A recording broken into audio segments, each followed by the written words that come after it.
बच्चों, हम आपको पढ़ा रहे थे क्लासिफिकेशन ऑफ कोलाइड्स। तो क्लासिफिकेशन ऑफ कोलाइड्स में हम दो प्रकार के क्लासिफिकेशन तुमको पढ़ा चुके थे। अब ये तीसरा प्रकार का है परिक्षिप्त प्रावस्था के कणों के आधार पर वर्गीकरण। अब परिक्षिप्त प्रावस्था के कणों के आधार पर हम किस तरह से वर्गीकरण कर सकते हैं। बच्चों, हमको मालूम है कि कोलाइडी कणों का जो आकार होता है वो 10 nm से 1000 nm या 10 एंगस्ट्रॉम से 10³ एंगस्ट्रॉम के बीच में होता है। आकार की सीमा के अंतर्गत कोलाइडी विलयन निम्न 3 प्रकार के हो सकते हैं। पहला है बहुआण्विक कोलाइड, दूसरा है बृहत आणविक कोलाइड और तीसरा है संगुणित कोलाइड। अब पहला बहुआण्विक कोलाइड क्या होंगे? जब 1 nm से कम व्यास वाले छोटे अणु या परमाणु परिक्षेपण माध्यम के संपर्क में आते हैं और संयोग करके कोलाइडी आकार के कणों का निर्माण करते हैं, तो इस प्रकार के कोलाइडी विलयन बहुआण्विक कोलाइड कहलाते हैं। समझ रहे हो बच्चों? बहुआण्विक कोलाइड क्या है? मल्टीमॉलिक्यूलर कोलाइड्स क्या है? जब 1 nm से कम व्यास वाले छोटे छोटे परमाणु या अणु परिक्षेपण माध्यम के संयोग करते हैं, उनके संपर्क में आते हैं और कोलाइडी आकार के यानी कि 1 nm से 1000 nm के बीच कोलाइडी कणों का निर्माण करते हैं, तो इस प्रकार से जो कोलाइडी विलयन बनते हैं उनको हम बहुआण्विक कोलाइड कहते हैं। इस प्रकार के कोलाइडी विलयनों में परिक्षिप्त प्रावस्था के कण वान डर वाल्स बलों द्वारा आपस में जुड़े होते हैं। इसके एग्जाम्पल कौन है? इसके एग्जाम्पल हैं गोल्ड का सॉल है या सल्फर का सॉल है, ये सब बहुआण्विक कोलाइड होते हैं। दूसरा हो जाएगा बृहत आणविक कोलाइड। कुछ पदार्थ के कणों का आकार या अणुओं का आकार कोलाइडी कणों के आकार के परास में होता है, मतलब 1 nm से 10³ nm के बीच में होता है, और ऐसे अणुओं का अणुभार भी उच्च होता है। ऐसे अणुओं को हम बोलते हैं माइक्रोमॉलिक्यूल्स। माइक्रो माने होता है बड़ा, माइक्रोमॉलिक्यूल्स कहते हैं। जैसे प्राकृतिक रूप से पाए जाने वाले माइक्रोमॉलिक्यूल्स हैं starch, gelatin, protein, cellulose, nucleic acid, ये सभी माइक्रोमॉलिक्यूल्स हैं। जब इन माइक्रोमॉलिक्यूल्स को हम उचित परिक्षेपण माध्यम के संपर्क में लाते हैं तो वे बृहत आणविक माइक्रोमॉलिक्यूलर कोलाइड्स बना लेते हैं। बात समझ में आ रही बच्चों? तो माइक्रोमॉलिक्यूलर कोलाइड्स क्या हैं? कुछ पदार्थ के जो अणु होते हैं वो बहुत बड़े आकार के होते हैं और उनका अणुभार भी उच्च होता है। इसके एग्जाम्पल हमने तुमको बताए starch, protein, gelatin, cellulose, nucleic acid. Nucleic acid मतलब DNA RNA। इन सबको हम क्या बोलते हैं? माइक्रोमॉलिक्यूल्स बोलते हैं। और ये माइक्रोमॉलिक्यूल जो है कोलाइडी परास में आते हैं। अब यही माइक्रोमॉलिक्यूल्स जो हैं जब किसी उचित परिक्षेपण माध्यम के संपर्क में आते हैं तो वो माइक्रोमॉलिक्यूलर कोलाइड्स बना लेते हैं। इसके एग्जाम्पल हमने तुमको बताया, जो पहले थे वही एग्जाम्पल है। स्टार्च है, जिलेटिन है, प्रोटीन है, सेलुलोज है, न्यूक्लिक एसिड है, नायलॉन है, पॉलीथीन है, रबर है। ये सभी माइक्रोमॉलिक्यूल्स हैं और जब इनको हम उचित परिक्षेपण माध्यम के संपर्क में लाते हैं तो ये माइक्रोमॉलिक्यूलर कोलाइड्स बना लेते हैं। ठीक है? तो पहला होगा मल्टीमॉलिक्यूलर कोलाइड्स, दूसरा होगा माइक्रोमॉलिक्यूलर कोलाइड्स। अब तीसरा हो जाएगा संगुणित कोलाइड। तीसरा हो जाएगा संगुणित कोलाइड्स या मिसेल।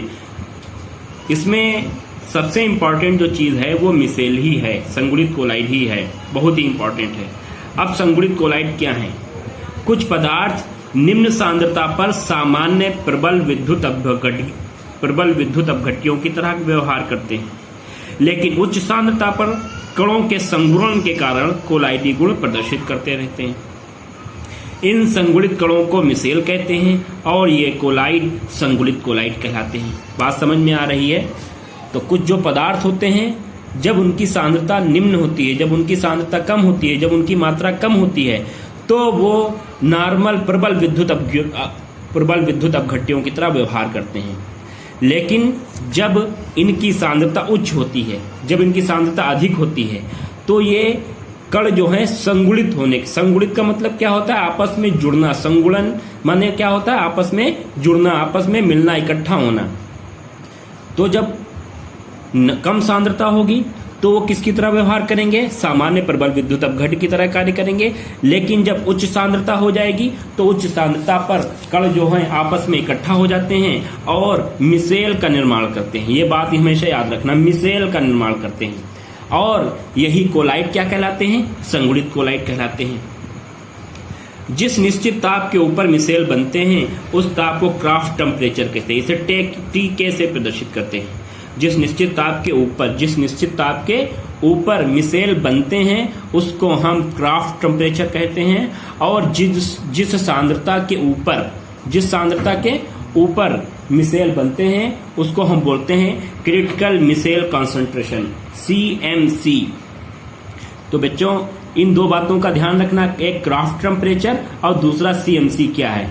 क्राफ्ट टेम्परेचर क्या है, वह टेम्परेचर जिसके ऊपर मिसेल बनते हैं, जिससे जैसे मान लो 10 डिग्री सेल्सियस पर मिसेल बनते हैं तो 10 डिग्री सेल्सियस के ऊपर का temperature 11 degree Celsius 12 degree Celsius वो हो जाएगा क्राफ्ट टेम्परेचर। और जिस सांद्रता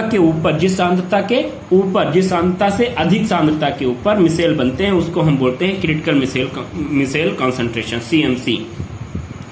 सतह सक्रिय पदार्थ कौन से होते हैं, जो हम लोग घर में साबुन यूज करते हैं और जो हम लोग कपड़े धोने वाला साबुन यूज करते हैं और हम लोग जो नहाने वाला साबुन यूज करते हैं, फेस वॉश यूज करते हैं, हैंड वॉश यूज करते हैं, वो सभी क्या होते हैं, वो सभी सतह सक्रिय पदार्थ होते हैं। साबुन के लिए CMC कितना होता है, 10⁻⁴ से 10⁻³ मोल प्रति लीटर। अब मैकेनिज्म ऑफ मिसेल फॉर्मेशन, अब बात आ जाती है mechanism of micelle formation, micelle बनने की क्रियाविधि, मिसेल कैसे बनता है। मैकेनिज्म ऑफ मिसेल फॉर्मेशन बहुत ही इंपॉर्टेंट ये टॉपिक है। उच्च वसा अम्लों के सोडियम या पोटेशियम लवण साबुन कहलाते हैं। अब साबुन होते क्या है, उच्च वसा अम्लों के सोडियम या पोटेशियम लवण साबुन कहलाते हैं। वसा अम्ल हम किसे कहते हैं, कार्बोक्सिलिक एसिड को। बॉन्ड COOH ग्रुप जिसमें होता है उसको हम बोलते हैं वसा अम्ल। तो उच्च वसा अम्ल का मतलब क्या हुआ कि उसमें जो एल्किल ग्रुप होगा RCOOH होता है, तो R जो ग्रुप है, एल्किल ग्रुप है, वो ज्यादा कार्बन परमाणुओं का है। तो उच्च वसा अम्लों के सोडियम या पोटेशियम लवण क्या कहलाते हैं, साबुन कहलाते हैं। और इन्हें हम कहाँ से प्रदर्शित करते हैं, RCOONA, RCOO के ऊपर माइनस और Na के ऊपर प्लस से प्रदर्शित करते हैं। जैसे सोडियम स्टेरेट, ठीक है, तो सोडियम स्टेरेट क्या है, एक साबुन है। इसका फार्मूला क्या होता है, C17H35COONA। जब इन्हें पानी में घोला जाता है तो ये क्या होते हैं, RCOO माइनस और Na+ आयन में टूट जाते हैं। ठीक है, तो साबुन का जो जनरल फार्मूला है वो क्या है, RCOONA। और जब इनको हम पानी में घोलते हैं तो ये RCOO माइनस और Na+ स्टेरेट आयन और Na+ सोडियम आयन में टूट जाते हैं। RCOO माइनस आयन में दो भाग होते हैं। अब हम किसकी बात करेंगे, RCOO माइनस, सोडियम की बात नहीं करेंगे, हम किसकी बात करेंगे, RCOO माइनस आयन की। RCOO माइनस आयन के दो भाग होते हैं। RCOO माइनस आयन जो होता है इसके दो भाग होते हैं। एक लंबी हाइड्रोकार्बन की चैन होती है। हमने क्या बताया, RCOO माइनस के कितने भाग होंगे, दो भाग होंगे। पहला भाग कौन सा हो जाएगा, एक लंबी हाइड्रोकार्बन की चैन R जो अध्रुवित होती है, मतलब नॉन पोलर होती है। इसे हम क्या बोलते हैं, पूंछ या टेल बोलते हैं। ये भाग जलरोधी होता है, मतलब जल के साथ ये नहीं घुलेगा। ठीक है, और जो दूसरा भाग होता है वो ध्रुवित होता है। दूसरा भाग ध्रुवित या दूसरा भाग कौन सा है, COO माइनस। COO माइनस भाग जो होता है वो कैसा होता है, ध्रुवित होता है, जिसे हम क्या बोलते हैं, सिर बोलते हैं या हेड बोलते हैं। ये भाग कैसा होता है, जल स्नेही होता है। तो इतनी बात बच्चों समझ लो कि जो साबुन होता है वो उच्च वसा अम्लों का सोडियम या पोटेशियम लवण होता है। और साबुन को हम general formula RCOO minus Na+ से प्रदर्शित करते हैं। इसका एक एग्जाम्पल दिया गया, सोडियम स्टेरेट C17H35COONA। अब जब हम इस साबुन को पानी में घोलते हैं तो ये क्या में टूट जाता है, RCOO माइनस में और Na+ आयन में टूट जाता है। RCOO माइनस आयन यही मेन चीज है। RCOO माइनस आयन में दो भाग होंगे, एक लंबी हाइड्रोकार्बन की चैन होगी जिसको हम R से प्रदर्शित करेंगे और यह कैसा होगा, अध्रुवित होगा। इसे हम पूंछ कहते हैं। और ये भाग कैसा होता है? जलरोधी होता है। कैसा होता है? जलरोधी, मतलब जल से ये घृणा करेगा। दूसरा भाग जो होता है ध्रुवित होता है और COO- समूह होता है, जिसे सिर या हेड कहते हैं। ये भाग कैसा होता है? जल स्नेही होता है। अब देखो यहां पर बनी हुई है, ये जो है 1 2 3 4 5 से गिनोगे तो 17, यहां तक 17 कार्बन होंगे। C17H35 यहां से लेकर यहां तक कितने कार्बन होंगे? 17 कार्बन होंगे। और हाइड्रोजन कितने होंगे? 35। तो ये सोडियम स्टेरेट पूरा आयन है। और ये क्या है? COO Na+ ion. ठीक है।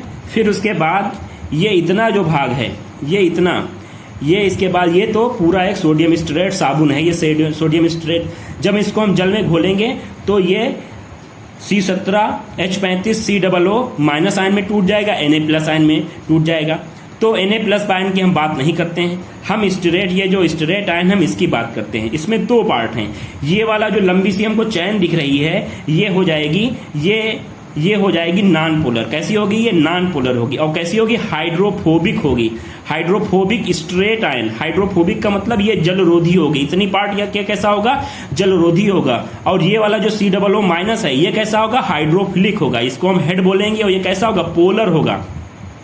ये ध्रुवित होगा और ये अध्रुवित होगा। ये पोलर होगा और ये नॉन पोलर होगा। ये हाइड्रोफिलिक है और ये हाइड्रोफोबिक है। ये जलरोधी है और ये कैसा है? जल स्नेही है। ठीक है। अब इसको हम इस तरह से भी प्रदर्शित कर सकते हैं। ये लंबी सी जो हमको टेल दिख रही है, ये कैसी? हाइड्रोफोबिक है। और ये कैसी है? ये जो हेड है, ये कैसा है? हाइड्रोफिलिक है। तो ये टेल है, ये काहे की बनी हुई है? ये हाइड्रोकार्बन की बनी हुई है। और ये हेड है, ये काहे का बना हुआ है? COO- का बना हुआ है। ये जो R COO- समूह होते हैं, वे स्वयं को इस प्रकार विन्यासित करते हैं कि उनका बांड COO- वाला सिरा जो जल स्नेही सिरा होता है वो जल में डूबा रहता है। और जो R समूह होता है, जलरोधी जो टेल होती है, वो जल से दूर रहे। विभिन्न R COO- आयनों के बांड COO- समूह समान आवेश के कारण एक दूसरे से दूर रहते हैं, जबकि R समूह एक दूसरे के समीप आकर एक गोलाकार गुच्छे के रूप में एकत्रित हो जाते हैं और एक मिसेल का निर्माण करते हैं। अब ये जो डायग्राम है, इस डायग्राम में हमको क्या दिख रहा है? इस डायग्राम में ये जो बहुत सारे ये हमको दिखाई दे रही हैं, ये हमको सब दिखाई दे रही हैं। तो इसमें ये जो गोले हैं जिनके ऊपर माइनस का आवेश है, ये गोले कैसे हैं? ये COO- वाले हैं। और ये कैसे हैं? जल स्नेही हैं। ये सब कैसे हैं? जल स्नेही हैं। और ये जो टेल दिख रही हैं हमको, लंबी लंबी से पूंछें दिख रही हैं, ये कैसी होती हैं? जलरोधी होती हैं। तो चूंकि ये जलरोधी होती हैं तो ये पानी से दूर भागेंगी। और ये जो हेड होगा, ये कैसा होगा? जल स्नेही होगा। ये तो पानी की तरफ आएगा, पानी से आकर्षित होगा। इस तरह से ये गोलाकार रचना बना लेती हैं। इस गोलाकार रचना को ही हम क्या बोलते हैं? इस गोलाकार रचना को ही हम मिसेल बोलते हैं। जैसे मान लो एक गेंद है, ये क्या है? बिल्कुल एक बॉल है।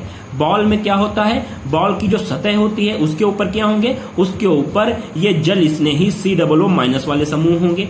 और ये जो टेल है, टेल कहाँ होगी? वो गेंद के केंद्र में होगी। ये टेल कहाँ होगी? ये गेंद के केंद्र की तरफ होगी। एक बॉल बना लेंगी तो इसे हम क्या बोलते हैं? मिसेल बोलते हैं। और ये COO- वाले जो समूह हैं, उनके ऊपर ये क्या इकट्ठे हो गए हैं? सोडियम आयन इकट्ठा हो गए हैं।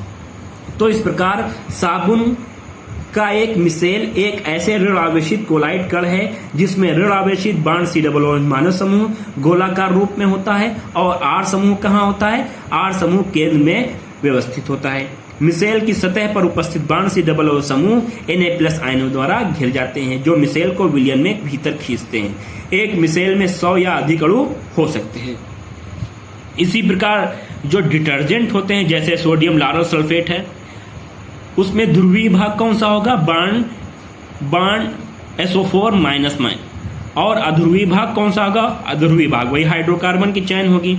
डिटर्जेंट की मिसेल बनाने की क्रियाविधि भी साबुन के समान ही होती है। जैसे साबुन मिसेल बनाता है, वैसे ही डिटर्जेंट भी मिसेल बना लेता है। अब ये क्लीनिंग, एक बहुत ही अच्छा क्वेश्चन आता है, क्लीनिंग एक्शन ऑफ सोप। साबुन की निर्मलन क्रिया। साबुन सफाई कैसा करता है? जब कोई कपड़े गंदे होते हैं, हम उनको अगर धोते हैं, अगर हम बिना साबुन के धोएं तो वो ज़्यादा साफ नहीं होते हैं, लेकिन अगर साबुन लगा के धोएं तो वो बहुत अच्छे से साफ होते हैं। वो ऐसा क्यों होता है? तो ऐसा होता है साबुन की निर्मलन क्रिया के कारण। अब साबुन की निर्मलन क्रिया कैसे होती है? साबुन का उपयोग गंदे वस्त्रों को साफ करने में किया जाता है। धूल तथा तेलीय पदार्थों के एकत्रित हो जाने के कारण वस्त्र गंदे हो जाते हैं। जो वस्त्रों पर गंदगी लगी होती है वो काहे की वजह से लगी होती है? धूल और तेलीय पदार्थों के एकत्रित हो जाने के कारण ही वो गंदगी लगी होती है। जब किसी गंदे वस्त्र को साबुन के घोल में डुबोया जाता है तो साबुन के RCOO- समूह के हाइड्रोकार्बन भाग तेलीय गंदगी को घोलकर एक मिसेल का निर्माण कर लेते हैं। अब ये मालूम होना चाहिए आपको कि हाइड्रोकार्बन जो होता है वो जल में तो नहीं घुलता है। हाइड्रोकार्बन वाला भाग जो गंदगी होती है, मतलब जो ग्रीस होती है, तेलीय पदार्थों की जो ग्रीस होती है उसमें वो घुल जाती है। तो वो क्या करती है, वो जो है साबुन के जो मिसेल हैं, साबुन को जो पानी में घोला जाता है तो वो मिसेल बना लेते हैं। और मिसेल कैसे बना लेते हैं? मिसेल में वो जो गंदगी होती है, ग्रीस होती है, ग्रीसी डर्ट ड्रॉपलेट्स होती है, उसके